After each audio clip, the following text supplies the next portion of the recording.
Hey there, sleepless rabble. Settle in. Let the world quiet down for a moment. Tonight, we're continuing our freak show. And this one isn't entertaining in the fun way.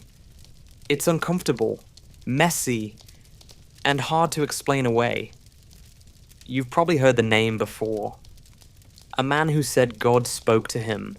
A man who said the voices told him what to do. And a system that had to decide whether that was madness or just a very convenient excuse. Tonight's story is Nikko Jenkins. As always, if you're here often, us a favor, hit like, subscribe, stay close. It helps this channel more than algorithms like to admit. And we want you to think about this while you're listening, and tell us in the comments later. Do you believe he really heard the voices? Or do you think he knew exactly what he was doing? For now, don't rush. We're not going anywhere fast.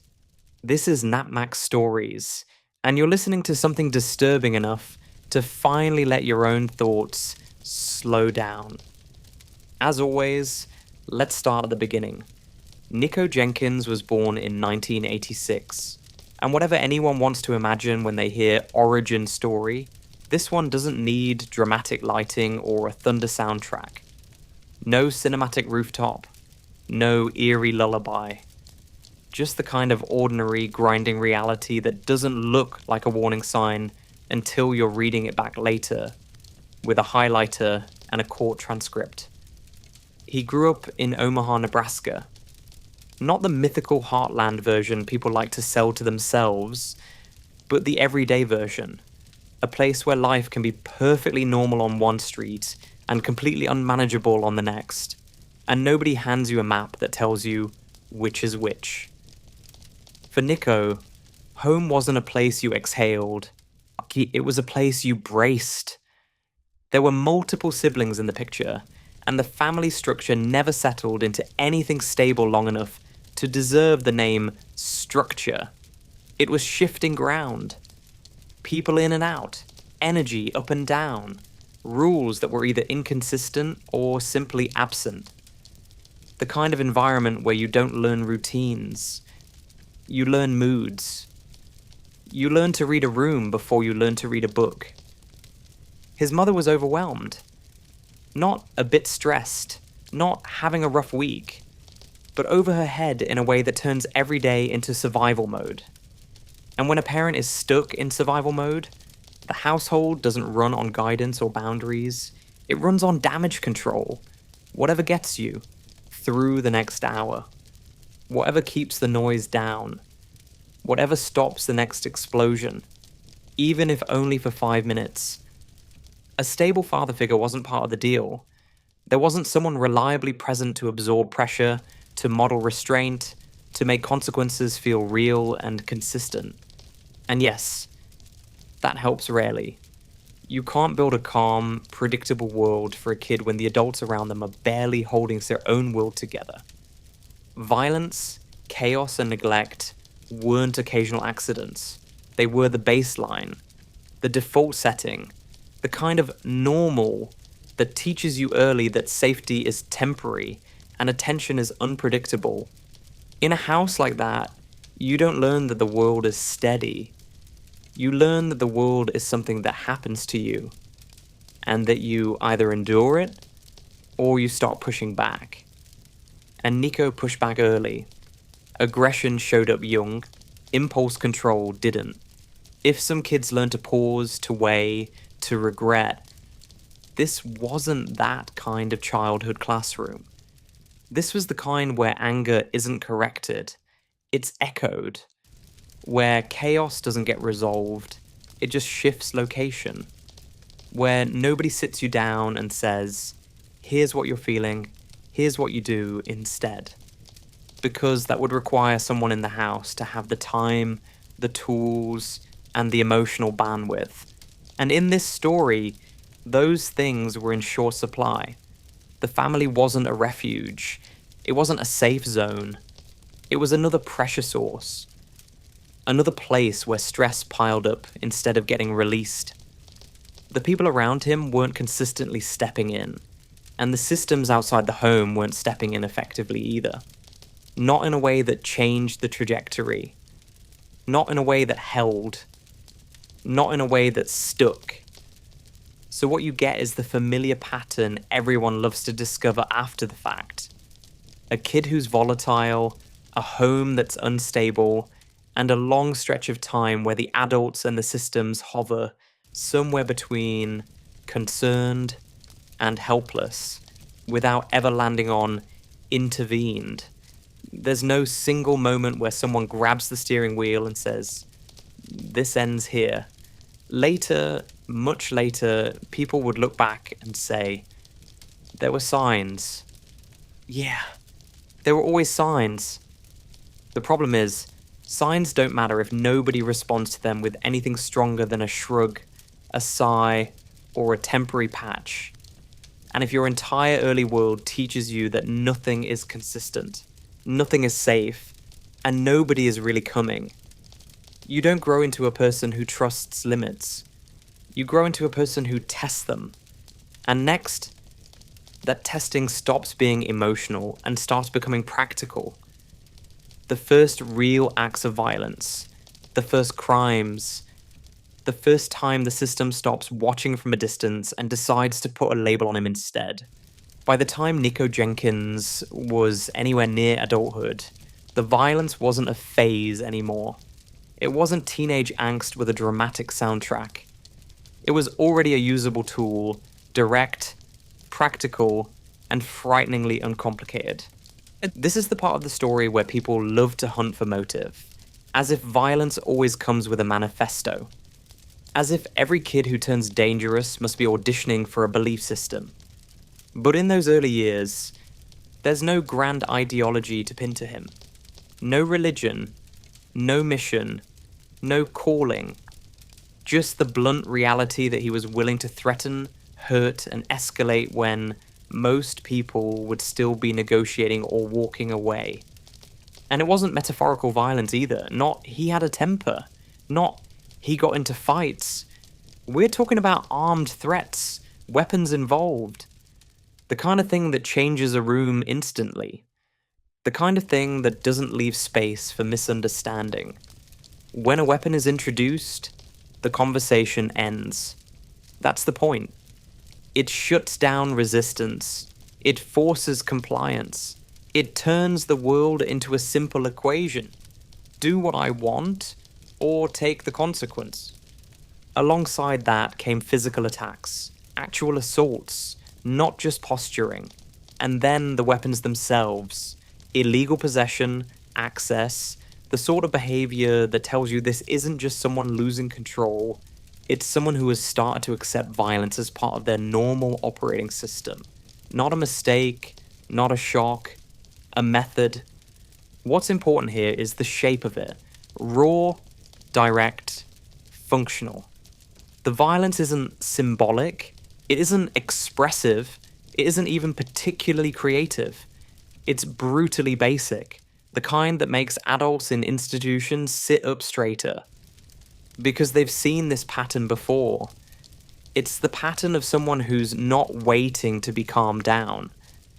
Someone who's willing to dominate a situation rather than resolve it. And as these incidents stack up, the system does what systems do best. It stops asking why and starts filing the paperwork. That's where the first incarceration comes in. In the teen years, around 2003, before 18, before the age where society pretends you're fully responsible for your choices while also pretending you've had a fair chance to learn better ones. The juvenile system steps in, and from the outside, it looks like intervention. But inside the logic of the story, it's the beginning of a different kind of education. Because incarceration doesn't just remove you from your environment, it replaces your environment. Suddenly the rules are different, the social currency is different, and the skills you're rewarded for are not the ones that make you a functional human in normal life. They're the ones that make you survive a locked world. For a kid who already had aggression and minimal impulse control, the juvenile system becomes less like rehabilitation and more like a funnel. It takes a chaotic, violent teenager and starts turning him into something that fits the next category. A case. A repeat offender. A problem inmate. A person whose identity gets rewritten in institutional language. And once that happens, the path narrows fast. The labels get heavier. The options get fewer. The expectations drop to almost nothing except compliance.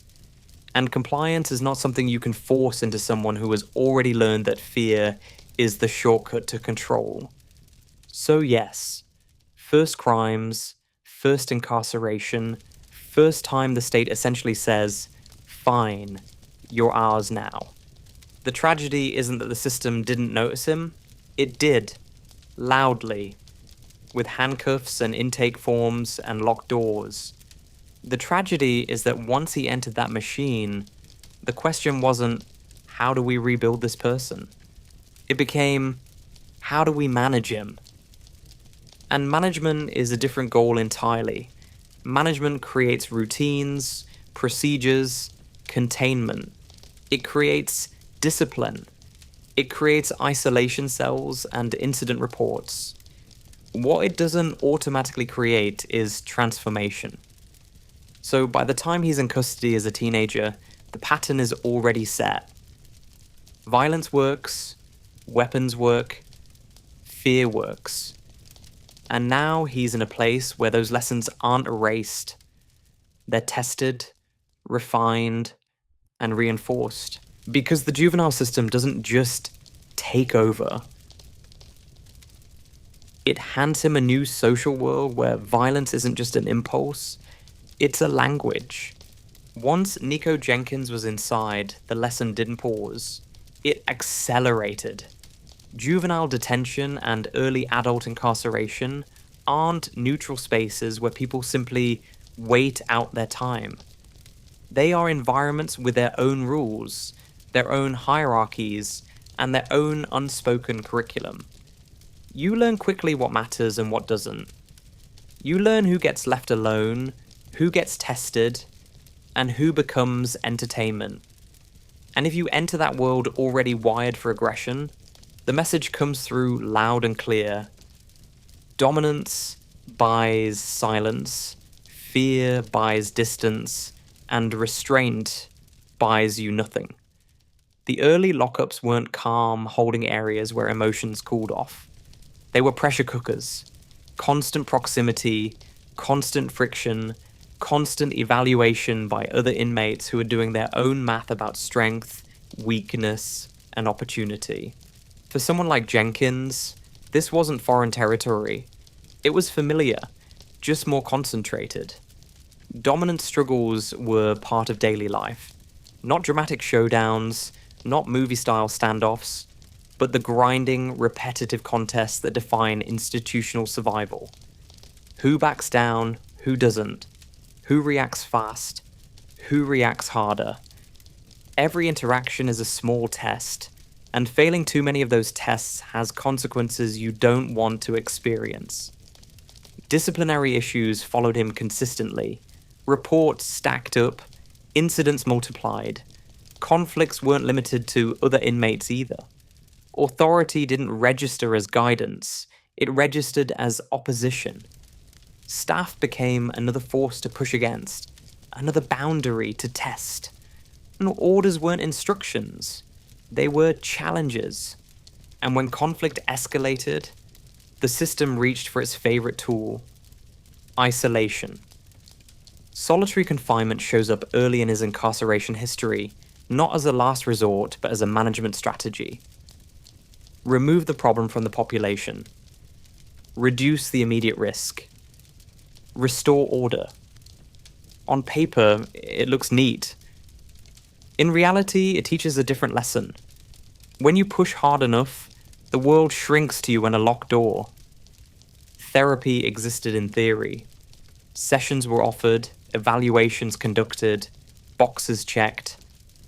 But nothing about it was consistent or deep enough to counteract the daily reality of confinement. You can't undo a worldview in a 30-minute appointment when the other 23 and a half hours are reinforcing the opposite message. Whatever therapeutic language was introduced had no traction against the social rules that actually mattered. And those rules were simple. Violence works. Violence creates space. Violence ends conversations. If you scare people enough, they stop pushing. If you hurt people badly enough, they stop coming close. If you escalate fast, others de-escalate for you.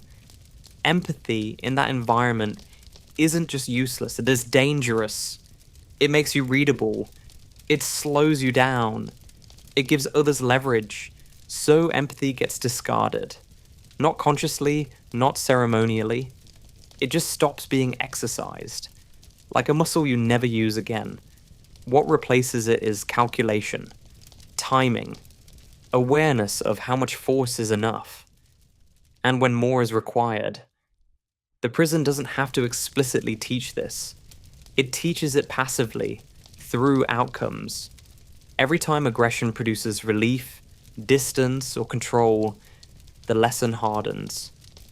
Every time restraint produces vulnerability, the lesson deepens. This is where the story often gets misunderstood later.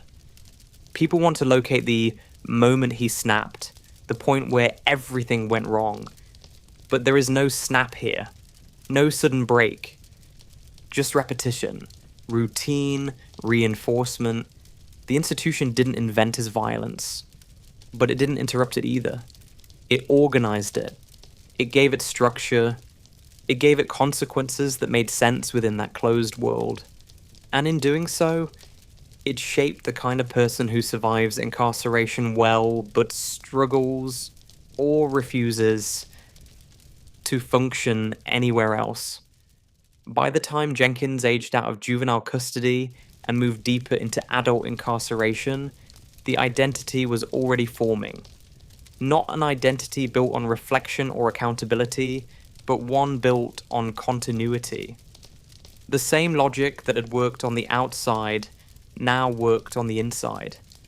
Different setting, same outcome. The system could contain him.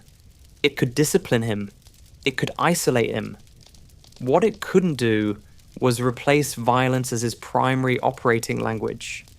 And the longer that language went unchallenged in any meaningful way, the more fluent he became.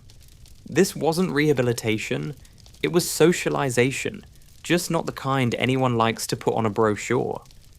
Because when someone learns year after year that force is the most reliable way to interact with the world, they don't unlearn that lesson simply because a release date appears on a calendar.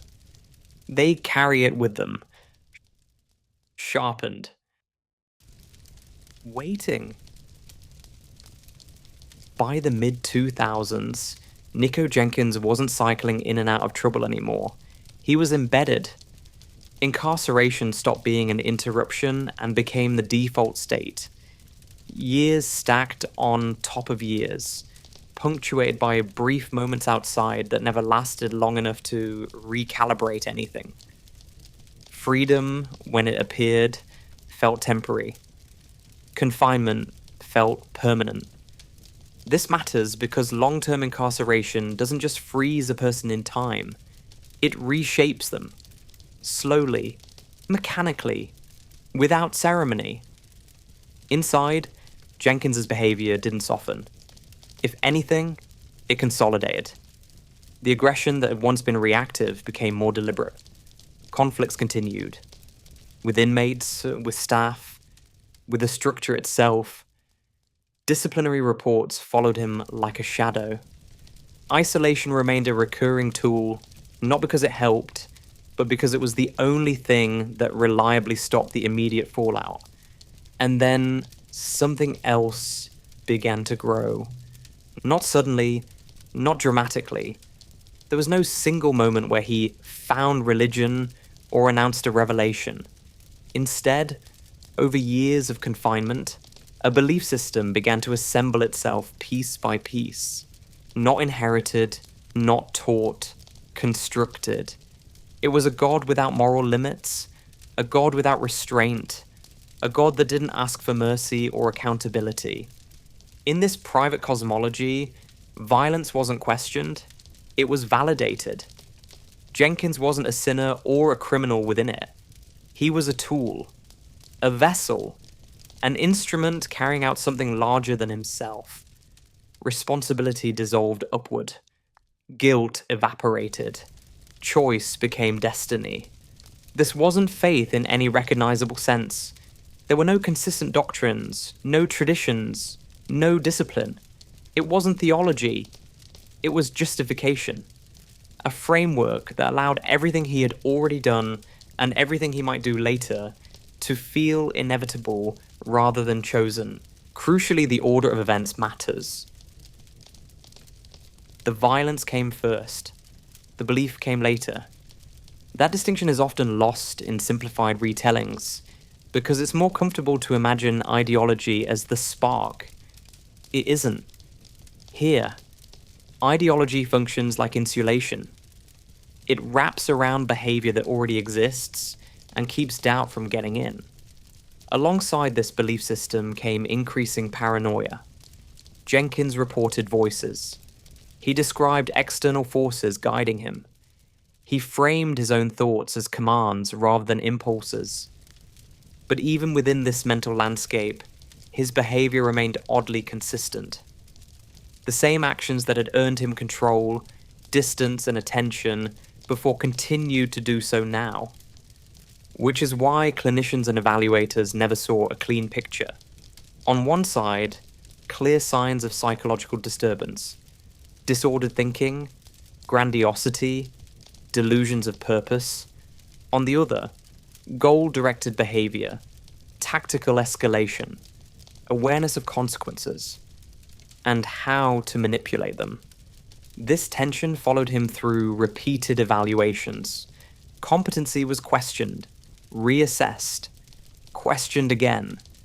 Sometimes he was deemed unfit to proceed, sometimes fit. The system oscillated, trying to decide whether it was dealing with someone lost in psychosis or someone using psychosis as leverage. And the uncomfortable truth was, it didn't have to be one or the other. Over time, Jenkins learned how institutions respond to crisis. He learned what language triggered movement, what behavior triggered attention, what level of disruption forced administrators to act. Psychological instability became another instrument, not necessarily invented, but certainly exploited. Meanwhile, nothing in his environment challenged the core lesson he had internalized years earlier. Force creates results, escalation creates response, chaos creates control. Religion in this context didn't restrain him, it didn't soften him, it didn't introduce reflection. It simply gave the violence a narrative, a story where he was no longer reacting to the world, but fulfilling a role within it. By the end of this long stretch of incarceration, Jenkins wasn't rehabilitated. He wasn't stabilized, he wasn't meaningfully treated, and he was contained. And containment is not the same as change. So when the calendar moved toward 2013 and his sentence neared completion, the system faced a problem it had quietly postponed for years. A person shaped almost entirely by confinement was about to be released into a world that expected restraint, impulse control, and self-regulation. There was no bridge between those worlds, no gradual transition, no safety net, just a door. And a man who had spent a decade learning that violence, wrapped now in divine permission, was the most reliable way to exist. When Nikko Jenkins walked out of prison in the summer of 2013, there was no dramatic send-off, no warning siren, no final evaluation that magically fixed a decade of damage. Just paperwork, a release date, and the quiet mechanical click of a system declaring his job finished. Legally, everything was correct. His sentence had been served in full. There was no parole left to supervise, no probation conditions to enforce, No legal hook to keep him contained. On paper, he had paid his debt. In reality, the debt had never been calculated properly to begin with. This wasn't a case of the system being unaware. Jenkins' history was not subtle. His violence was documented. His instability was documented. His threats were documented. His disciplinary record followed him like a receipt trail. Mental health concerns weren't speculative. They were on file, reviewed, argued over, stamped, and archived. But awareness doesn't equal authority. The law doesn't act on vibes. It acts on thresholds. And once those thresholds are met, sentence completed, requirements satisfied, the door opens whether anyone feels good about it or not. There was no parole officer assigned to track his movements. No mandatory therapy intake waiting on the outside. No structured housing program designed to absorb someone who had spent most of his formative years locked behind concrete and steel. No monitoring. No graduated reintegration. No net. What there was instead was expectation. An unspoken, deeply unrealistic expectation that a person shaped almost entirely by incarceration would suddenly self-regulate simply because the environment had changed. That the habits built under constant threat would politely dissolve once exposed to freedom. That violence, having worked consistently for over a decade, would politely retire itself. Freedom arrived without instruction, and Jenkins did not step into a calm, supportive world ready to absorb him. He returned to familiar territory, familiar people, familiar dynamics, the same social gravity that had shaped him before incarceration snapped back into place almost immediately. Any illusions of a fresh start evaporated quickly. There was no gradual adjustment period, no learning curve, just immediate friction between a person trained for containment and a world that assumed autonomy. From the system's point of view, this moment would later be described with words like tragic and unfortunate. From a procedural standpoint, it would be defended as unavoidable. From a human standpoint, it was a gamble dressed up as inevitability. This is the uncomfortable chapter nobody likes to linger on, because it exposes the gap between legal correctness and practical responsibility. The system had done exactly what it was designed to do: punish, contain, release. What it had not done was transform, rehabilitate, or meaningfully assess whether release made sense beyond legality. And here's the part that tends to get sanitized in hindsight. There were people around Jenkins who were uneasy. Threats had been made. Warning signs were visible. But unease isn't actionable unless it fits into a statute. Fear isn't admissible evidence. Instinct doesn't hold up in court. So nothing stopped him. The release didn't come with a plan. It came with silence. The kind of silence that exists when responsibility gets passed along until it disappears entirely. Prison says, our role is over. Mental health services say, we can't intervene without consent or an immediate crisis. Law enforcement says, no crime has been committed yet. And that last word, yet, does a lot of work. Because within days, the logic Jenkins had lived by for most of his life reasserted itself. Violence had never failed him before. It had brought control, space, recognition. It had given him identity. It had given him leverage. Now, newly free, surrounded by the same unresolved dynamics, carrying the same unchallenged worldview, and stripped of the structure that at least limited his reach, he was left to operate entirely on instinct. The system had washed its hands, not maliciously, not carelessly, procedurally, and in doing so, it created the most dangerous condition possible: freedom without restraint, power without oversight, and a man who had spent 10 years learning that escalation was the fastest way to be heard. What followed was not a sudden break from his past. It was its continuation, just without walls. The story doesn't explode, it tightens. Between August 11th and August 21st, 2013, Nikko Jenkins killed 4 people in Omaha. 10 days, no countdown, no crescendo. Just a sequence that feels disturbingly efficient once you strip away the headlines and look at the structure of it. This wasn't chaos. It wasn't a blur. It wasn't a man spiraling out of control in public.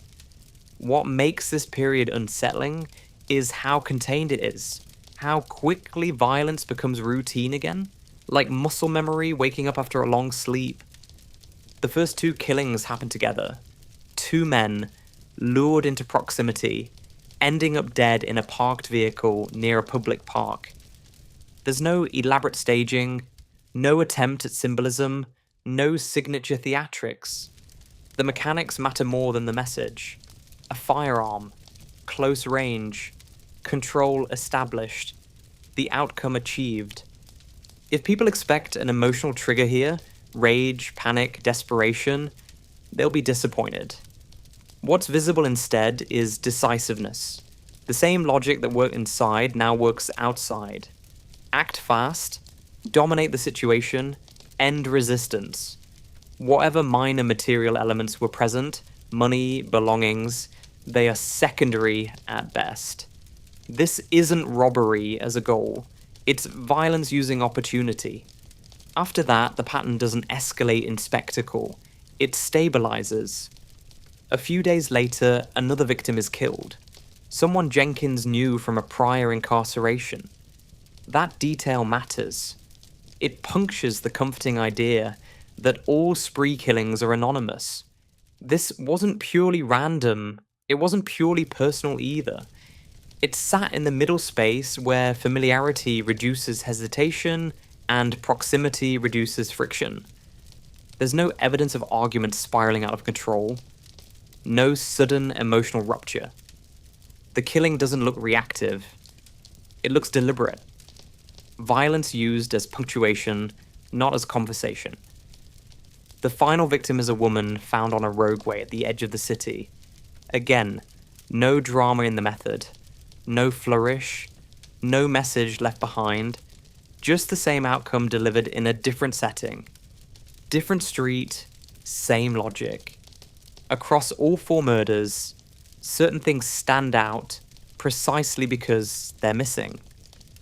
There is no sexual motive, there is no ideological targeting, there is no consistent relationship between Jenkins and most of the victims. This isn't a revenge tour, it isn't a crusade, it isn't even particularly expressive.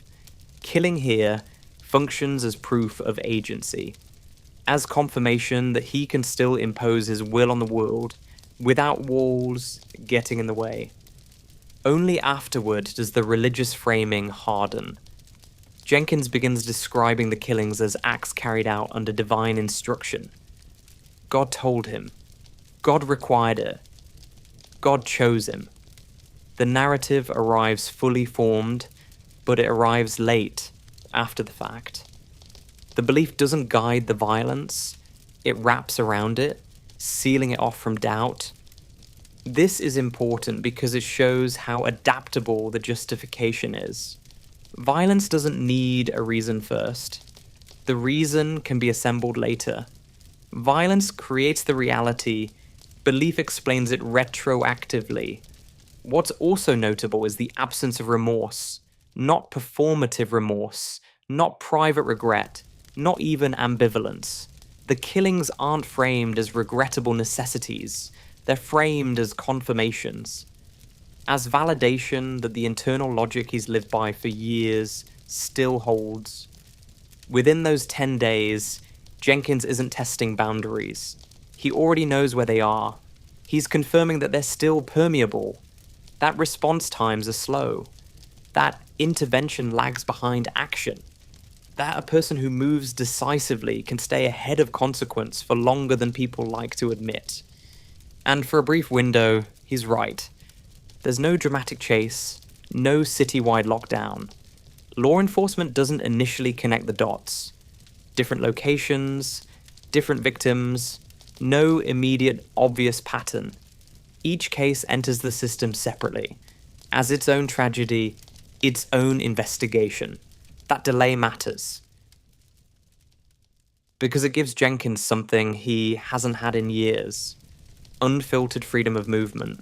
No guards, no schedules, no headcounts, just choice. And for someone whose identity has been shaped by dominance and escalation, that freedom isn't calming. It's intoxicating.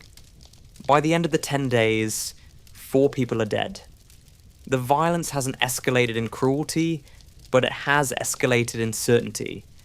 The killings aren't experiments anymore. They're confirmations that the internal rulebook still applies. The system will eventually catch up. Ballistics will speak. Witnesses will talk. Threads will be pulled together. But during those days, Jenkins isn't running. He isn't hiding. He's operating. Because for the first time in years, there's nothing between his impulses and the outside world. And the result is exactly what years of containment without transformation predict. Investigations don't begin with clarity. They begin with fragments. When the first homicide scenes emerged in Omaha in August 2013, they did not announce themselves as part of a series. They arrived the way violent crime usually does in a mid-sized American city. As individual emergencies, each demanding immediate attention, each carrying its own local logic. 2 men found dead in a vehicle near a public park. Another victim days later in a different part of the city. A woman discovered on a roadway at the edge of town. Different locations. Different circumstances. Different investigative teams initially touching different pieces of the puzzle. And that separation matters. Police work is structured to prevent premature conclusions. Detectives are trained not to connect cases without evidence, not to chase theories before facts justify them. That discipline protects innocent people, but it also slows pattern recognition when crimes cluster just close enough to matter, but not close enough to scream. Early on, these cases lived in parallel.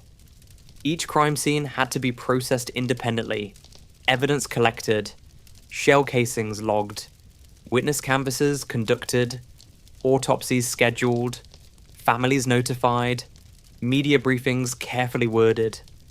Every step takes time, and every step competes with every other violent incident happening simultaneously across the city.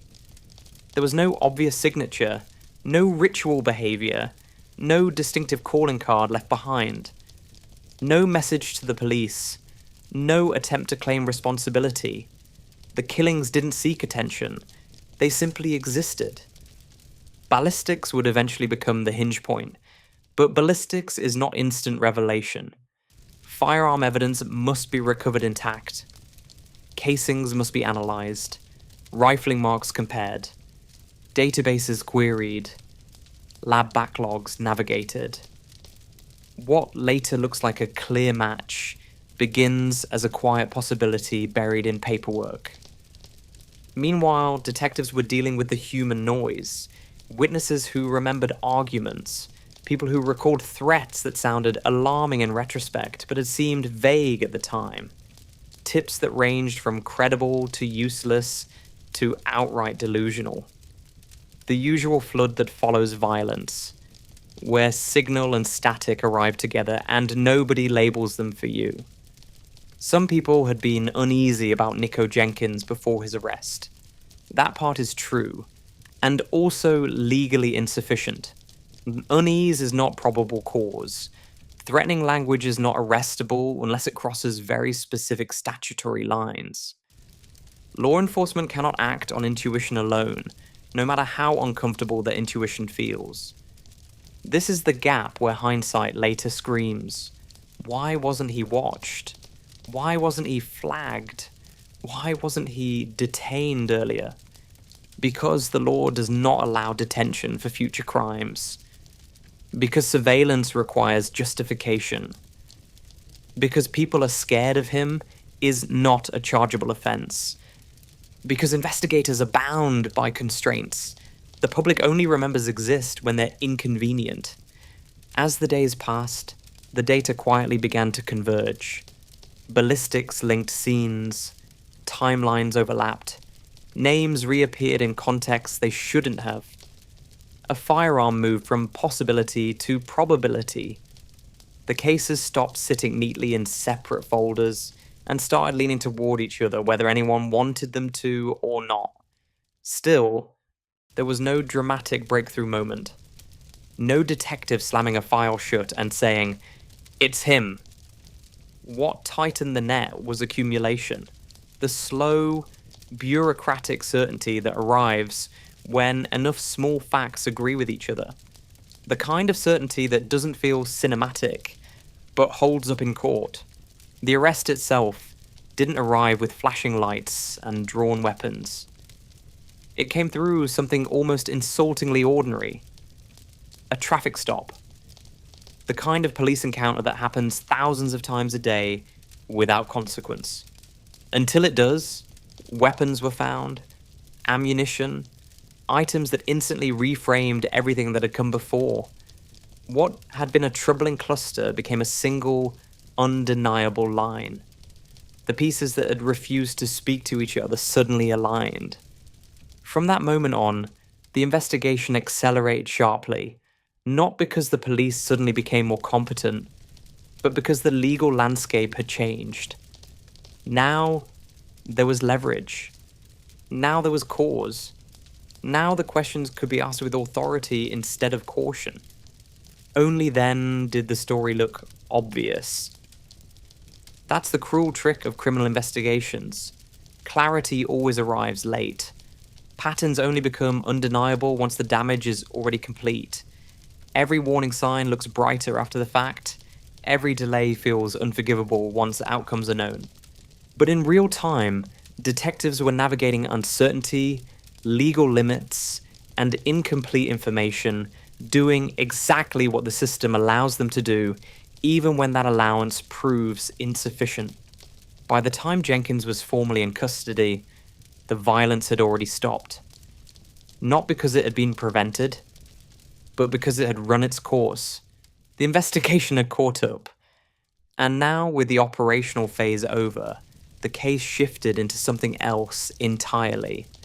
A legal spectacle where facts would be frozen into transcripts, where behavior would be interpreted, and where the man responsible would discover a new arena for control. The courtroom. One of the more comfortable myths people cling to is that family proximity acts as a brake. That closeness equals oversight. That if someone is spiraling, the people who grew up with them will notice, intervene, call someone, do something. It's a reassuring belief. It's also completely incompatible with how this story actually unfolded. During the 10 days in August 2013, when Nikko Jenkins was killing people, he wasn't isolated from his family. He wasn't cut off. He wasn't operating in a vacuum. He was close to them, physically, socially, emotionally, in the warped sense that term can have inside dysfunctional systems. And nothing stopped him. This wasn't a case of a family unaware of his history. Jenkins's violence was not new information. His instability was not a revelation. His threats were not shocking surprises. These were long-established features, not sudden developments. People around him didn't need hindsight to understand that he was dangerous. They had lived with that understanding for years. What changes in families like this isn't awareness, it's calibration. When chaos is constant, it stops registering as emergency. When aggression is routine, it stops triggering alarms. The baseline shifts. What would prompt immediate intervention in another household becomes background noise here. Not because anyone approves, but because reacting to everything would mean reacting all the time, and eventually, people stop trying. This is where proximity turns into normalization. During the murders, Jenkins was not treated as someone in crisis.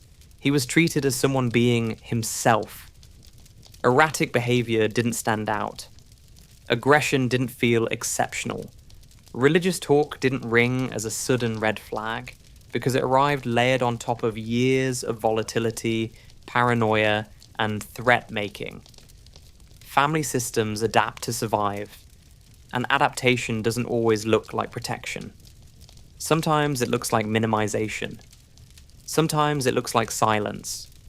Sometimes it looks like staying out of the way because challenging the behavior feels more dangerous than enduring it. In this environment, boundaries don't disappear dramatically. They erode, slowly, quietly, until no one can remember where they were supposed to be in the first place. The most damning element of this chapter isn't emotional neglect or denial, it's participation. Jenkins' cousin, Erica Jenkins, became directly involved after the killings, not as an abstract moral failure, not as a symbolic example, as a concrete documented act, assisting in the disposal of bodies, crossing the line from passive proximity into active facilitation. This is not a misunderstanding, it's not rumor, it's not media exaggeration, it's part of the record. That matters, because it shatters the last remaining excuse. This wasn't just a family failing to stop him. This was a family member helping him clean up. The response afterward followed a familiar script.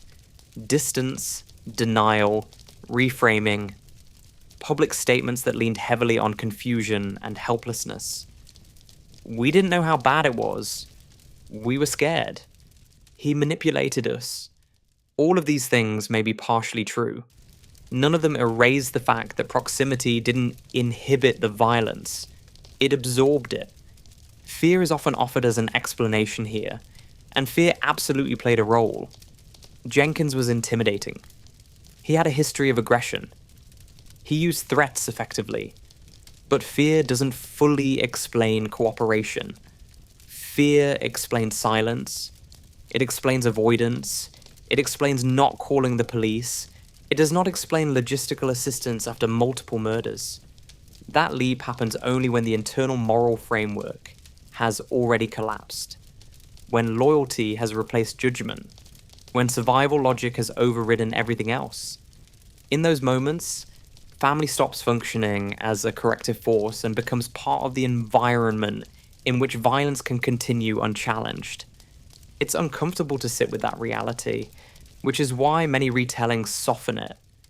They talk about dysfunction without responsibility, about love without limits, about being trapped.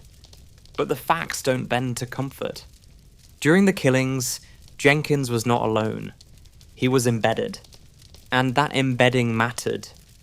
Not because it caused the murders. The responsibility remains entirely his. But because it removed one of the last potential friction points that might have slowed him down. There was no internal resistance strong enough to disrupt his momentum. No decisive break. No moment where someone said, "This stops now," and acted accordingly. Instead, the system that had always surrounded him, family included, functioned the way it always had, by adjusting around his violence rather than confronting it. By the time the police closed in, the damage was complete.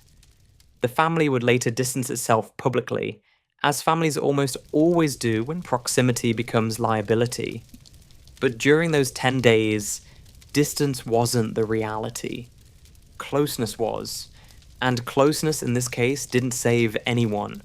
The moment Nikko Jenkins entered the courtroom, the tone shifted. Not because justice suddenly felt close, but because the environment changed in a way that suited him far too well. Prison had offered containment. The street had offered freedom. The courtroom offered something else entirely, an audience. This wasn't a place of quiet accountability. It was a structured theatre with fixed roles, predictable rhythms, and guaranteed attention. Judges spoke, attorneys performed restraint, jurors watched, cameras waited just outside.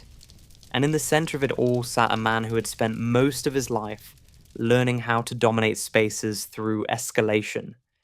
Now escalation had a microphone. From the start, Jenkins treated the courtroom less like a forum of judgment and more like a platform. His behavior was not chaotic. It was timed.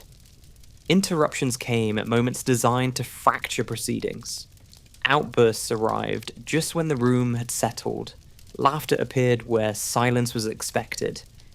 Insults landed not randomly, but strategically, aimed at authority figures who represented control. This wasn't someone unaware of where he was. This was someone testing how far the space would bend before it pushed back. Multiple psychiatric evaluations ran alongside the legal process, creating a parallel narrative that would become central to the trial. The question wasn't whether Jenkins was psychologically disturbed. That much was clear. The question was whether that disturbance erased responsibility. Experts disagreed on the edges, but converged on the core conclusion. Jenkins was mentally ill, yes, but not detached from reality in a way that removed agency. He understood the nature of his actions. He understood their consequences. He understood right from wrong in the legal sense, even if he rejected those concepts personally. That distinction mattered, because Jenkins himself rejected it loudly. He spoke of God, of commands, of divine authority that superseded the court. He framed the trial not as judgment, but as resistance against a system that had no jurisdiction over him. In his narrative, the court wasn't exposing him, it was persecuting him. This framing served multiple purposes at once. It insulated him from guilt. It positioned him as powerful rather than trapped. And it ensured that every proceeding revolved around him, whether the court liked it or not. The judges did not indulge him. When his behavior crossed procedural lines, he was removed from the courtroom. When he disrupted testimony, proceedings paused. When he attempted to dominate the space entirely, the system responded with the only language it had left: exclusion. Even that response fed the dynamic. Removal confirmed in Jenkins' mind that he still had leverage, that he could still force the system to react. Control, after all, doesn't require winning. It only requires movement. Meanwhile, the prosecution built its case methodically. This was not a performance-driven strategy. It was factual, deliberate, almost dry. Evidence was laid out. Ballistics were explained. Timelines established. Witnesses called. The story of the killings was reconstructed piece by piece, not to shock, but to withstand appeal. And that contrast was stark. On one side, a man insisting he operated under divine mandate. On the other, a system responding with paperwork, exhibits, and procedural rigor. The court did not argue with his theology. It ignored it. Because belief, no matter how loudly proclaimed, does not negate physical evidence. As the trial progressed, the gap between Jenkins' self-image and the legal reality widened. His provocations continued. Smirks, comments, performative indifference, but they no longer disrupted the trajectory. The process moved forward regardless of his cooperation. That's when the performance began to lose some of its power. Because a courtroom only functions as a stage if the audience reacts. And over time, Jenkins' theatrics stopped commanding the room. Judges adjusted. Attorneys adapted. Jurors learned to separate noise from substance. The structure absorbed him. Still, the damage lingered. Every outburst reopened wounds for the families watching. Every laugh landed like an insult to the dead. The courtroom became a place where grief and spectacle existed uncomfortably, side by side, where the search for justice had to coexist with the defendant determined to strip the proceedings of dignity. And yet, the trial pressed on, not dramatically, not triumphantly, relentlessly, because the law doesn't need silence to function. It only needs persistence. By the time the trial reached its later stages, the outcome was no longer a mystery. The question had shifted from whether Jenkins would be held accountable to how that accountability would be structured. The stage was still there, but the script was no longer his. If the courtroom had been a stage up to this point, this was the moment when the performance cracked under real weight. Nothing prepares a legal system for the presence of the people left behind. Evidence can be catalogued, timelines can be stabilized, behavior can be managed, but grief does not follow procedure, and pain does not respect courtroom etiquette. When the families of the victims finally spoke, the room changed in a way no judge's gavel could control. These were not abstract losses, not names on a charging document, not exhibits. These were fathers, sons, daughters, sisters, people who had occupied space in other people's lives and then vanished violently, without warning, without meaning. The families did not speak in legal language. They spoke in fragments, in shaking sentences, in pauses that stretched longer than any formal silence ever allowed. Some addressed the court, some addressed Jenkins directly. That was not a symbolic choice. It was deliberate. This was the first and only moment where the victims' families were allowed to confront the man responsible. Face to face, without interruption, without cross-examination, without rebuttal. A rare procedural opening where emotion was not just tolerated, but expected. What followed was raw. Statements broke down mid-sentence. People lost track of prepared notes. Some had to stop and start again. Breath hitching, voices collapsing under the effort of staying upright. Others spoke with a controlled fury that felt almost more devastating. Grief compressed into precision, pain sharpened by weeks of restraint. There were moments where the court had to pause entirely, where judges called recesses not for legal reasons, but because the emotional load in the room had become unmanageable. People wept openly. Others stared at the floor. The atmosphere thickened until even routine court procedures felt intrusive. This was not catharsis. This was exposure. And throughout it all, Jenkins sat there, sometimes motionless, sometimes smirking, sometimes laughing under his breath, sometimes making comments just loud enough to be heard.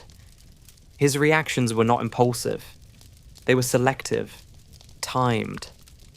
A laugh placed where silence should be.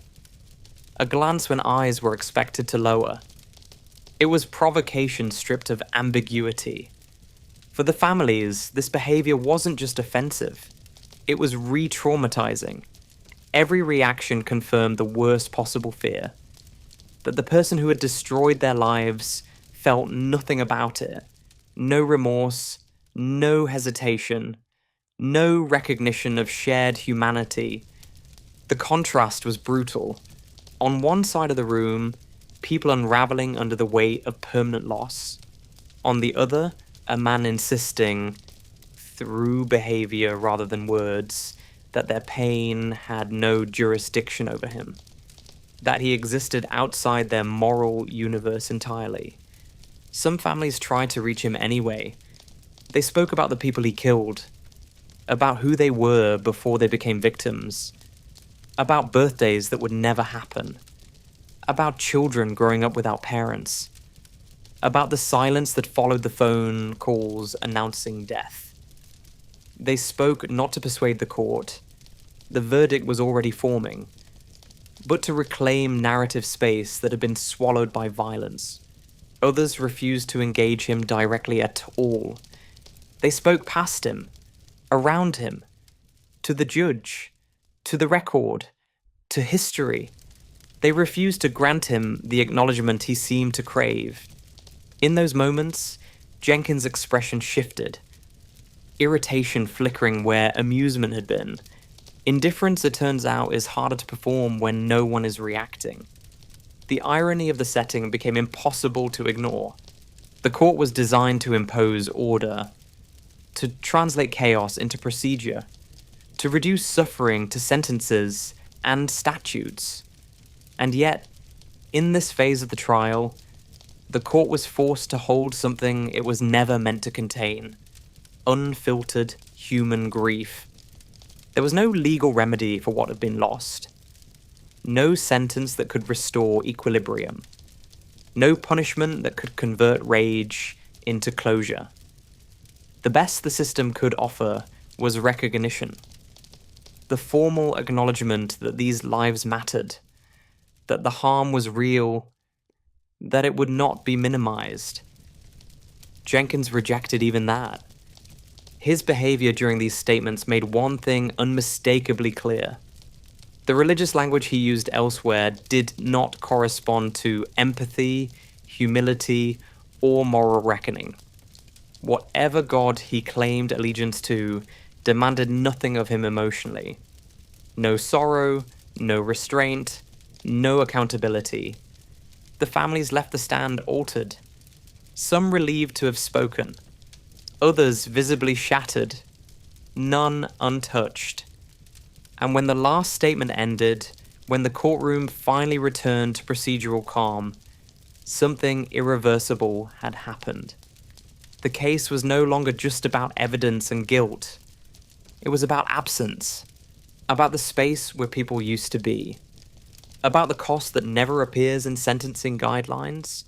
The court could now move toward judgment. The machinery could resume. But the emotional center of the case had already been exposed, and no amount of legal precision could unsee it. Because for all the arguments about insanity, ideology, or system failure, one truth sat in the room, heavy and undeniable. Real people had paid for this with their lives, and no performance, no belief system, no provocation could erase that. When the verdict arrived, it did not arrive with drama. There was no sharp intake of breath, no cinematic pause where time seemed to slow. No moment where the room collectively leaned forward, hoping for revelation.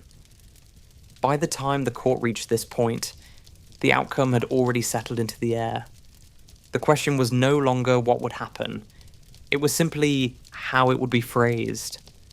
The legal machinery moved the way it always does at this stage. Carefully, deliberately, insulated from emotion. Verdicts are not delivered to feel right. They are delivered to hold. Every word has to survive appeal. Every sentence has to be defensible years later, long after the faces in the courtroom have faded from memory. Nikko Jenkins was convicted on multiple counts of first-degree murder. The sentences followed in sequence, not as a single declaration, but as a cumulative construction. Life imprisonment. Additional life sentences. Hundreds of years stacked on top of one another.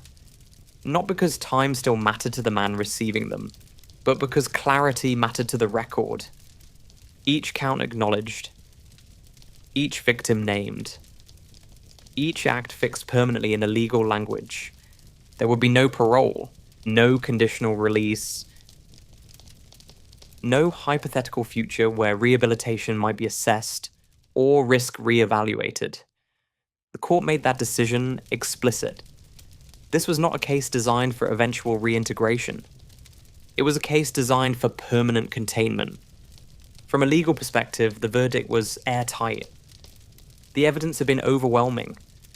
Ballistics, timelines, witness testimony, forensic consistency, all aligned. The court did not need to speculate about motive or belief. It needed only to establish action and intent, which it did without hesitation. From a human perspective, the verdict felt hollow. No sentence can undo what had already happened. No number of years can compensate for lives erased in minutes. The language of the law is precise, but it is not healing. It does not restore balance. It only draws a boundary and says, this is as far as responsibility goes.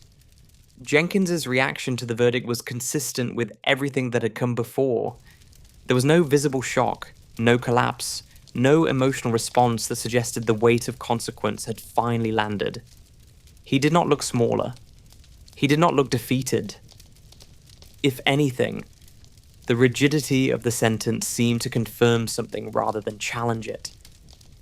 This was not a man hoping for mercy. This was a man who had long since stopped measuring outcomes by freedom. The court, for its part, did not engage with his belief system. It did not argue theology. It did not debate delusion. It acknowledged mental illness where relevant and dismissed it where it failed to negate responsibility. The ruling was clear. Whatever Jenkins believed, he understood what he was doing, and he chose to do it. That distinction mattered more than any diagnosis. The verdict also marked the end of the courtroom as a stage. The audience would thin, the cameras would leave. The daily structure of hearings, statements, and procedural conflict would dissolve. Jenkins would no longer have a public space in which to perform. What remained was confinement. For the families, the verdict offered a kind of punctuation, not closure, but an ending to a chapter they had not chosen to read. Some expressed relief that Jenkins would never walk free again. Others made it clear that no sentence could touch the damage done. Many carried both feelings at once. The law had spoken, but the law could not speak to grief. It could not speak to absence. It could not speak to the years ahead, shaped by loss rather than memory. And yet, this was the moment the system points to when it claims success. A dangerous individual removed, accountability imposed, order restored, the narrative resolved. Only it wasn't. Because the verdict did not transform Nikko Jenkins into something else. It did not create insight. It did not prompt reflection. It did not dismantle the worldview that had justified violence in the first place. It simply locked that worldview behind concrete and steel. The sentence closed the legal loop, but it did not end the story. It shifted it into a quieter, more contained phase, one that would unfold far from public view, in controlled environments designed not to heal, but to prevent further damage. From this point forward, Jenkins would no longer be a problem the city had to manage in real time. He would be a problem stored, and stored problems do not disappear. They just stop being visible. After the verdict, Nikko Jenkins didn't disappear. He was removed. That distinction matters. Disappearance suggests fading relevance, a gradual slipping out of view. Removal is deliberate, controlled, intentional. What followed the sentencing wasn't an afterthought. It was the logical endpoint of everything the system had been doing for years. Jenkins was placed in high-security confinement, the kind reserved for inmates whose presence is considered a continuous risk. This wasn't punishment layered on top of punishment. It was management, a decision rooted in logistics rather than morality. The goal was not growth, reflection, or change. The goal was simple: keep him from hurting anyone else. Most days followed the same rigid structure: 23 hours in a cell, 1 hour alone outside it, no communal dining, no work assignments, no meaningful programs, movement controlled down to minutes and footsteps, contact reduced to necessity, human interaction filtered through protocol. This is what long-term isolation looks like when it's not dramatized. It's quiet, monotonous, administrative. The walls don't shout, they wait. For someone like Jenkins, this environment did not introduce a new reality. It intensified an old one. He had already spent years oscillating between population and segregation. Isolation was not shocking. It was familiar, and in some ways, preferable. Solitary confinement removes variables. It limits surprise. It shrinks the world down to something manageable. That doesn't make it therapeutic. If anything, it deepens whatever patterns already exist. Jenkins' behavior inside remained aggressive. Not constantly explosive, but persistently hostile. Threats towards staff, religious tirades, refusal to comply with orders that didn't immediately benefit him. Disciplinary write-ups continued to accumulate, not because he was unpredictable, but because he was consistent. This wasn't someone deteriorating into chaos. This was someone maintaining a stance. Isolation became the default response, not because it improved anything, but because there was no alternative that didn't create risk. The system was no longer asking whether confinement was harmful. That question had become irrelevant. The only question left was whether it was sufficient. Mental health services existed, technically. Evaluations were conducted. Notes were written.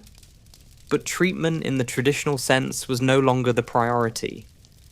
Therapy requires engagement. It requires some shared goal.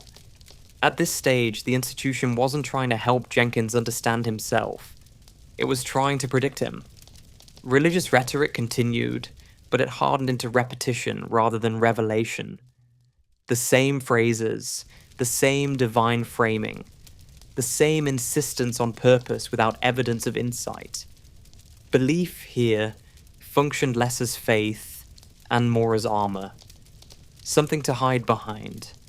Something to wield against authority when needed.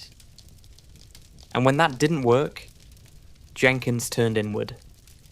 Self-harm incidents punctuated his incarceration. Not impulsive suicide attempts, but deliberate acts of self-injury. Cutting. Severe wounds. Injuries that demanded response. These acts weren't about escape. They were about leverage. Pain as communication. Blood as a way to force the institution to react. In prison, attention is currency. Jenkins understood that deeply. Every incident triggered protocols, medical staff, reports, temporary shift in conditions, isolation within isolation. The acts never led to transformation or relief, but they reaffirmed something he had learned long ago. Escalation still produces movement. The irony is that by this stage, there was no audience left to impress. No cameras, no courtroom, no public spectacle. The only people watching were correctional officers trained to neutralize behavior without interpreting it. The system did not engage with the symbolism of his actions. It responded with checklists. Over time, Jenkins' name faded from headlines. Appeals came and went quietly. Legal avenues narrowed until they were functionally non-existent. The case became something referenced occasionally in discussions about system failure, extreme violence, or the limits of rehabilitation. But inside, nothing meaningfully changed. This is the part of the story that feels unsatisfying because it is. There is no arc, no descent into remorse, no moment of clarity, no transformation into a cautionary tale with a moral bow on top. There is just continuation. A man who built his identity around violence and control, now confined to a space where control is stripped away, yet still able to assert it in small, corrosive ways. A system that knows it cannot fix him and no longer pretends otherwise. Prison, at this stage, is not a solution. It is storage. And storage is brutally honest. It makes no promises. It does not claim redemption. It does not suggest hope. It simply says, this is where the harm stops spreading. For Jenkins, Life after the verdict is not about punishment or justice in the emotional sense. It's about irrelevance, about existing in a place designed to absorb danger without asking it to make sense. The system hasn't won. It is contained. And containment, while necessary, is never a satisfying ending. It doesn't explain. It doesn't heal. It doesn't teach. It just holds. By the time Nikko Jenkins had settled into long-term confinement, the body itself became part of the narrative. Not in a poetic sense, and certainly not in a spiritual one, but in a deliberately crude, highly visible way. When speech loses its reach, when movement is restricted, when access to the outside world shrinks to almost nothing, the body becomes the last remaining surface for communication. Jenkins understood that instinctively. The tattoos that accumulated over time were not aesthetic choices. They weren't cultural markers or personal memorials. They were signals, warnings, visual shorthand meant to do one thing efficiently: unsettle anyone who had to look at him. Faces are powerful social tools, and Jenkins turned his into a billboard. Numbers like 666 appeared, not as part of a coherent belief system, but as a universally understood threat symbol. You don't need theological literacy to recognize what it's meant to imply. It's intimidation stripped of nuance. Cheap, effective, instantly readable. The same logic that guided his violence guided his symbolism. Demonic imagery followed. Not in a structured, studied way, but in fragments. Shapes, words, expressions that suggest darkness without committing to any consistent mythology. There is no ritual precision here, no occult discipline, no deeper framework tying it together. The symbols contradict each other as often as they align. That inconsistency is the point.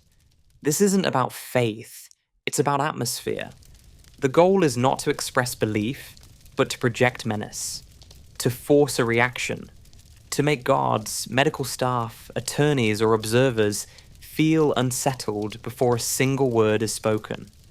In environments built on control, where uniforms and routines strip individuality down to numbers and schedules, anything that disrupts neutrality becomes leverage. The tattoos do that work silently. They tell a story Jenkins once told, even when he's saying nothing at all. They freeze an identity in place. Once inked onto the face, it cannot be walked back. There's no ambiguity left, no plausible deniability. The message becomes permanent, and permanence matters to someone who has always defined himself through escalation. This is also where the illusion of depth often creeps in from the outside. Observers want to read meaning into the symbols, to decode them, to connect them to esoteric traditions or hidden belief systems. But that impulse misunderstands the mechanics at play. There is no deeper theology here. There is branding. Jenkins' tattoos operate the same way his courtroom behavior did. They are confrontational without being informative. They suggest power without demonstrating insight. They shut down. Conversation rather than invite interpretation. The message isn't understand me. The message is don't come closer. In that sense, the tattoos are not expressions of identity. They are replacements for it. Where empathy once might have been, there is now imagery. Where explanation might have existed, there is provocation. The symbols do the talking so that nothing else has to. They eliminate vulnerability by eliminating complexity. And importantly, this identity is irreversible by design. You can change behavior, you can modify routines, you can comply, relapse, adapt. But you cannot remove a face tattoo quietly. It locks the self into a permanent state of threat. That serves Jenkins' psychology perfectly. If you can never be mistaken for safe, you never have to negotiate. Fear does the work for you. Inside prison walls, that fear has diminishing returns. Staff are trained not to respond emotionally. Procedures blunt shock. Over time, the imagery becomes background noise to those who see it daily. But even then, it fulfills another function. It reinforces Jenkins' internal narrative. Every glance, every avoided eye contact, every stiffened posture becomes confirmation that the identity is holding, that the message is still landing somewhere, even if the audience is small. The tattoos become proof that he still exists as something distinct, something disruptive, something that resists being flattened into an inmate number. This is not rebellion, it's preservation. A way to ensure continuity in a life otherwise reduced to routine. The body becomes the last remaining domain where he can impose a version of himself that the institution cannot fully regulate. And yet, for all their permanence, the tattoos don't signify growth. They don't mark evolution. They don't represent transformation. They are static, repetitive, locked into the same emotional register that has defined Jenkins for decades. Threat, defiance, distance. No curiosity, no introspection, no forward motion. Just a visual loop, repeating the same message louder each time because it has nothing new to say. The irony is that the tattoos, meant to amplify identity, ultimately flatten it. They reduce a complex history into a single note played over and over again. Whatever humanity once existed behind the symbols is now buried beneath them, inaccessible not only to others, but likely to Jenkins himself. By turning his body into a warning sign, he ensured that the conversation would always stop before it began. And in doing so, he made the isolation permanent in a way that walls alone never could. Because at this point, even without a cell, there is nowhere left to go. By the time Nikko Jenkins began seriously injuring himself in custody, the behavior was no longer ambiguous. This was not emotional overflow, not despair leaking out through skin, not a confused attempt at ending his life. It was deliberate, repeatable, and fully integrated into the way he interacted with institutions. Jenkins cut himself repeatedly while incarcerated. These were not superficial wounds meant to signal distress. They were deep enough to require immediate medical intervention, stitches, and emergency response. Each incident forced the prison to stop what it was doing and reorganize around him. Officers had to enter the cell. Medical staff had to take control. Reports had to be written.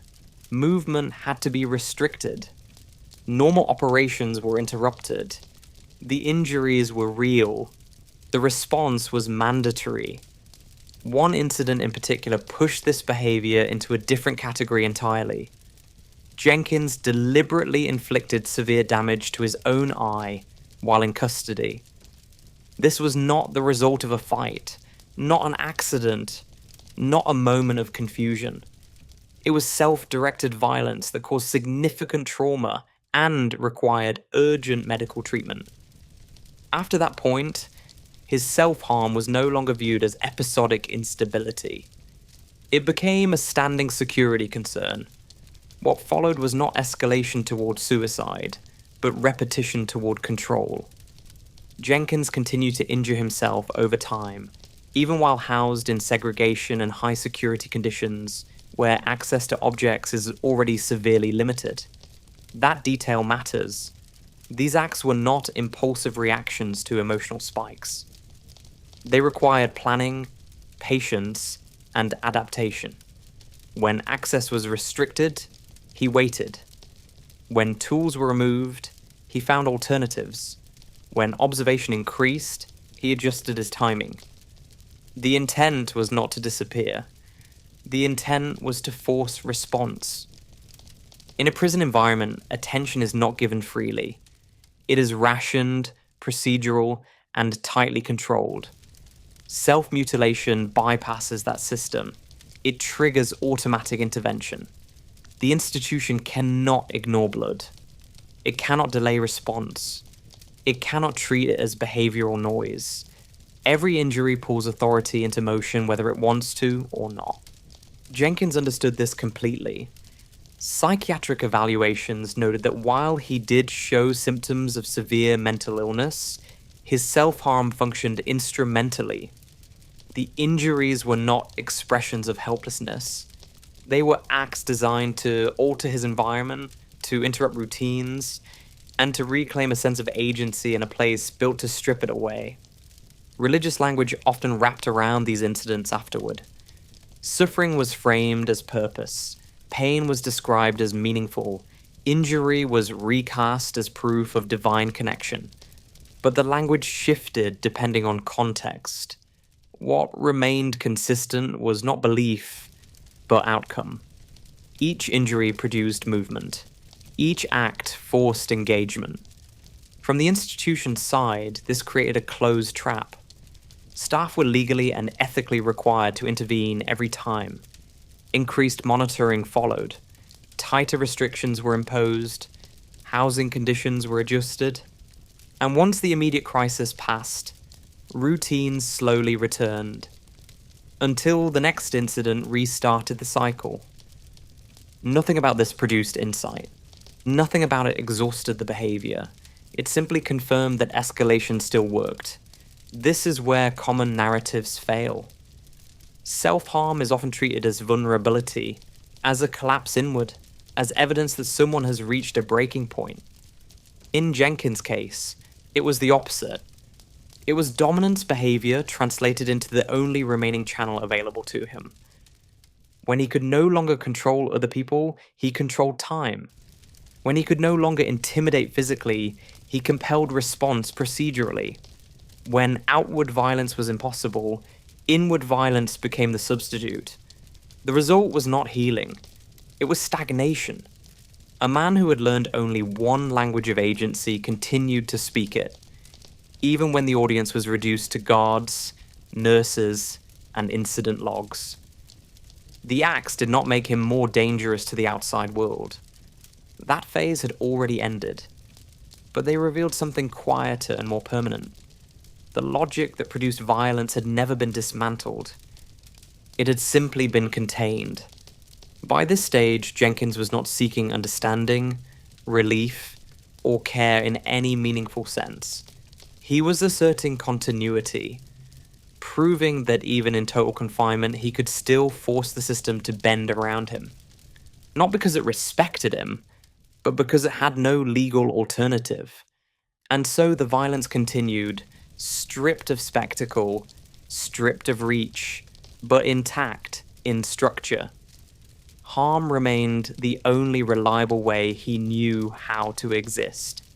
By the time Nikko Jenkins reached the stage where psychologists, psychiatrists, and evaluators were asked to explain him, the expectation was already distorted.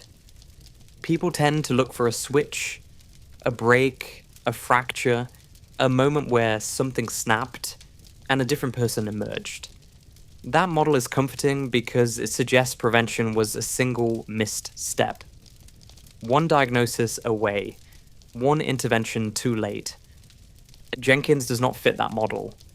What appears across evaluations, reports, and long-term observation is not a story of collapse, but of continuity. The same patterns repeat across environments, roles, and levels of restriction.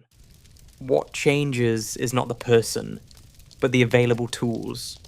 Clinicians noted severe psychological disturbance, paranoid thinking, grandiosity, delusional framing of self and purpose.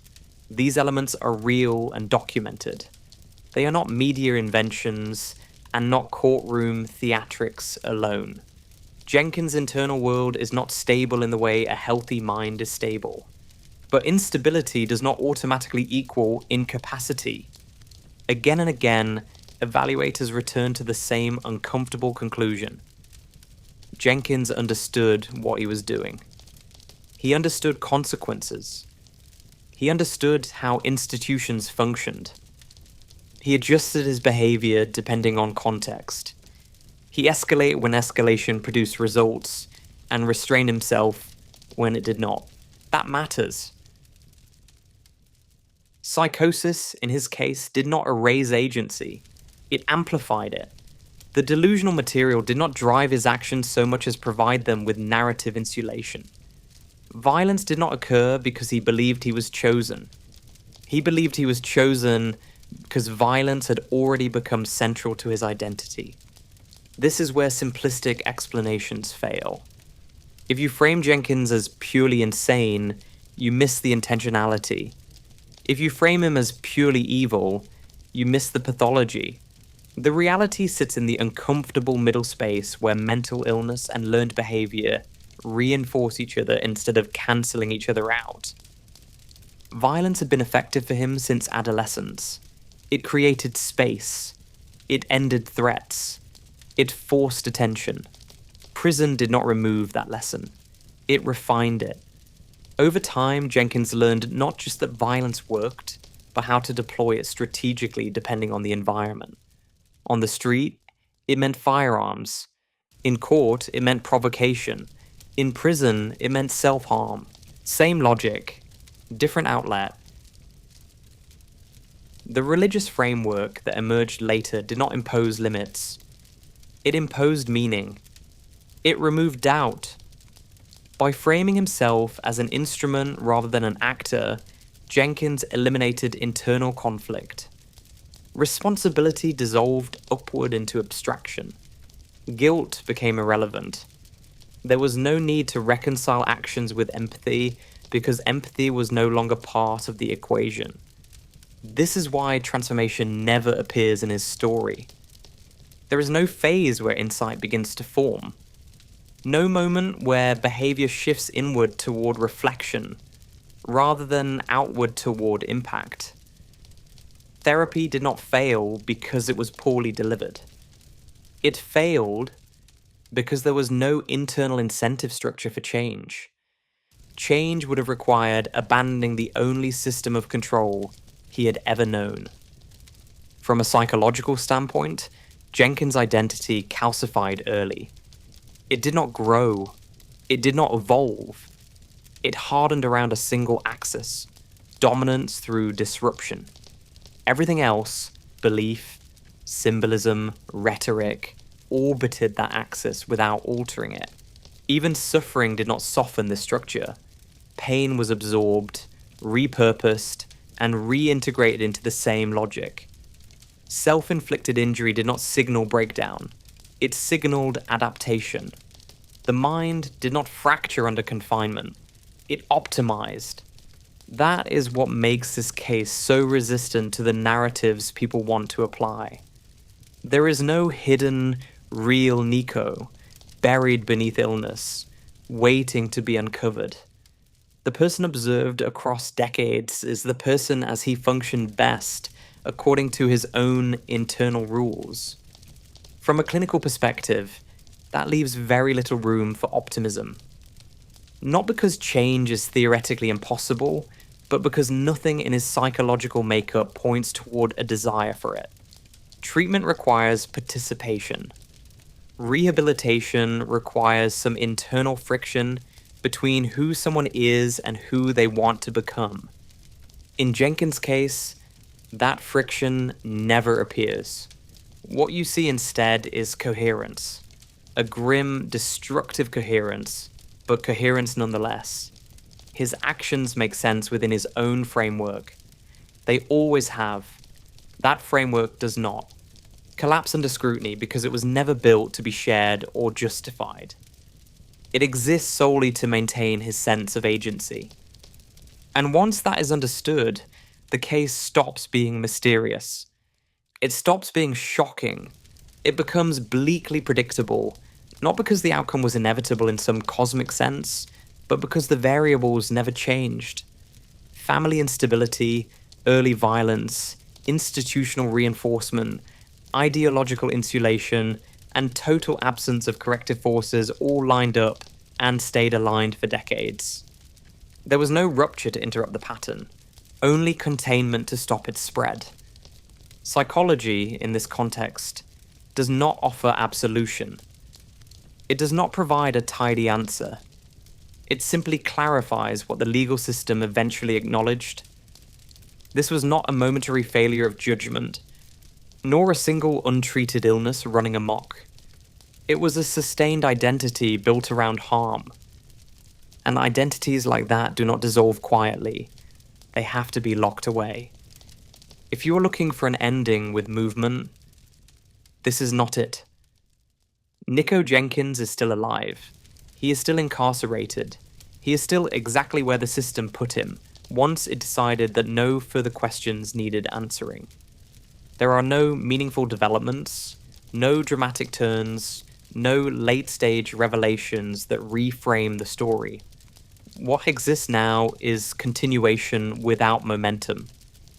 He is held in high-security custody in Nebraska, under conditions designed for management rather than engagement. Isolation dominates his daily life. Contact is minimal. Movement is controlled. Every variable that once allowed him to project influence outward has been reduced to procedure. This is not accidental, it is intentional design. By this stage, the system is no longer pretending to rehabilitate. There are no ambitious treatment plans aimed at transformation. No long-term reintegration goals. No expectation that insight will suddenly emerge if given enough time. The objective is narrower and colder. Prevent harm, maintain order, document incidents, repeat. His legal avenues are effectively exhausted. Appeals have been filed, processed and denied, without public spectacle. There is no active legal drama surrounding his case anymore. No constitutional cliffhanger. No pending decision that might reopen the narrative. The law has moved on. So has the public. Outside of occasional references and discussions about extreme violence, system failure, or the limits of incarceration, Jenkins has vanished from cultural relevance. He is not a myth, not a cautionary. Figure recycled in documentaries every year. Not a name invoked to explain new horrors. He does not even function well as a symbol. He is simply there. Inside the institution, his behavior has not transformed. Aggression still surfaces. Religious rhetoric still appears, recycled rather than evolved. Threats still occur, though their reach is limited by environment. Self-harm remains a management issue rather than a psychological breakthrough. Nothing about his internal world suggests resolution or growth. But nothing about it suggests escalation either. This is an important distinction. Jenkins is no longer becoming something worse. He's not spiraling. He's not decaying into chaos. He's repeating himself. The same gestures, the same language, the same patterns, replayed in a space where their impact is muted by routine. In a way, this is the most complete containment imaginable. No audience remains. No leverage exists beyond momentary disruption. No identity expansion is possible because there is no environment left to react meaningfully. The system does not argue with him. It does not confront his beliefs. It does not attempt to dismantle his narrative. It simply records him. That may sound like defeat, but it is closer to resignation. Institutions are very good at learning when engagement produces nothing but noise. At a certain point, disengagement becomes the most effective response. Jenkins has reached that point. He is managed rather than challenged, observed rather than debated. His presence is treated as a fixed condition, like weather. Something to be accounted for, not understood anew every day. This is the part of the story people rarely imagine when they talk about evil or monsters. Not the violence, not the trial, not the headlines, but the long stretch afterward, where nothing happens except time. Days pass, weeks stack, years accumulate, and the person at the center of the story does not evolve into wisdom or remorse. He simply remains alive, but stripped of significance, contained but not transformed, remembered only when someone else tells the story again. And that is where the arc flattens completely. Not in a blaze of justice or a moment of reckoning, but in administrative quiet. In the dull certainty that this is as resolved as it will ever be. Which leaves only one thing left to do: to step back, to stop watching him, and to decide what, if anything, this story actually teaches beyond its own grim facts. There is a strong temptation at the end of stories like this to elevate them into something larger than they are, to turn a person into a symbol, to call it evil with a capital letter, to frame everything as an exception, a rupture, an anomaly that reassures us by being rare and spectacular. Nikko Jenkins does not offer that comfort.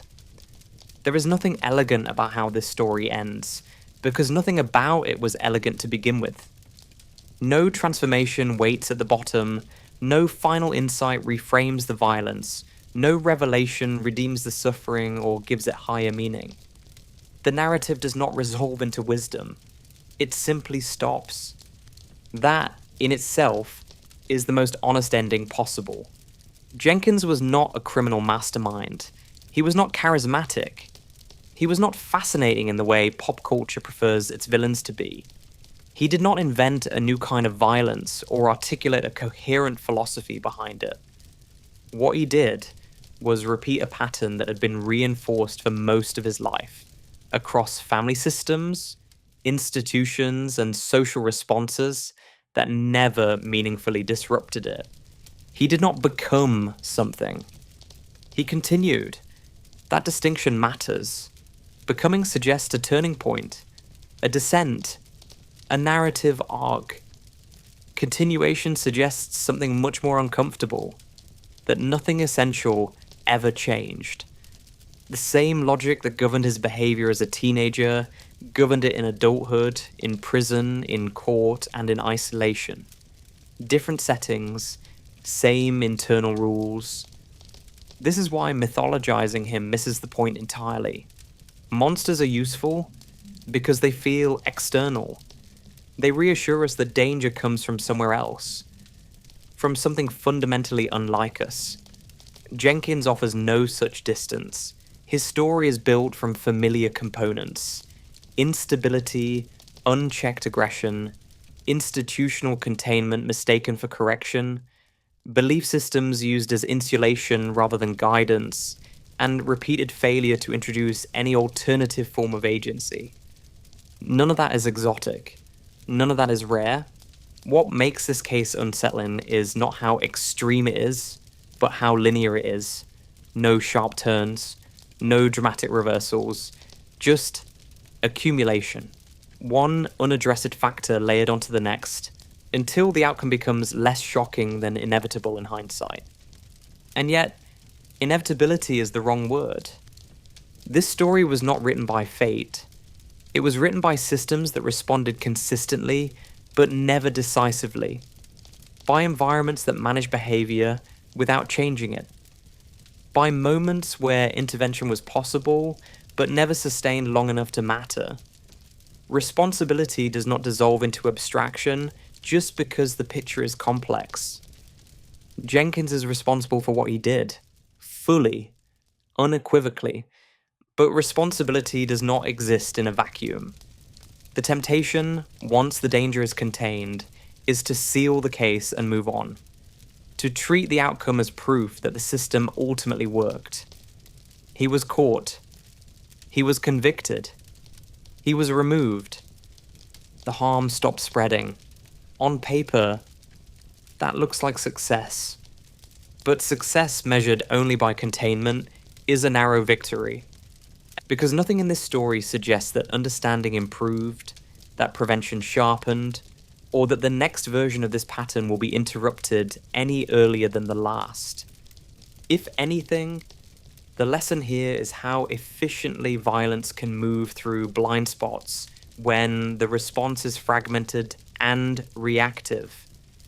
This is not a warning about one man. It is a warning about continuity, about what happens when aggression is normalized early, when institutions substitute control for transformation, and when belief systems are allowed to replace accountability rather than coexist with it. It is about how easily a person can become defined entirely by harm when no other identity is ever made viable. There is no satisfaction to be found here, no moral victory, no clean takeaway that can be summarized in a sentence and filed away. The only honest conclusion is that this story is finished not because it reached resolution, but because it ran out of space to move. The person at its center remains alive, contained, and unchanged. The people affected remain absent, their lives permanently truncated. The systems involved continue operating much as they did before, with the same strengths and the same failures. If this story holds any value at all, it is not in fascination, fear, or moral spectacle. It is in its refusal to comfort, in its insistence that violence does not require mystery to exist, and that stopping it requires more than punishment after the fact. Nikko Jenkins does not deserve to be remembered as a legend, a demon, or a cultural reference point. He deserves to be understood as what he is, a product of continuity, and a reminder that containment is not the same thing as prevention.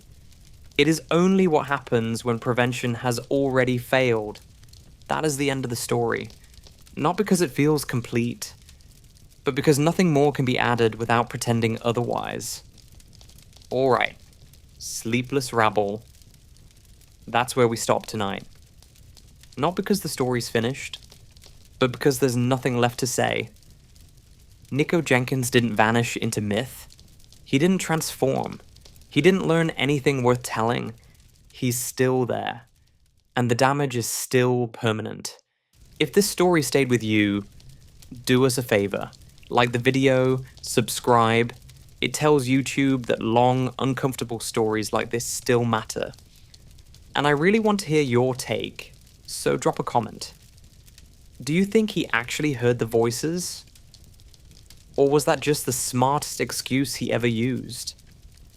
We're continuing our freak show very soon with another extraordinary example of obsession, disgust, and human derailment, the kind that makes you question how thin the line really is.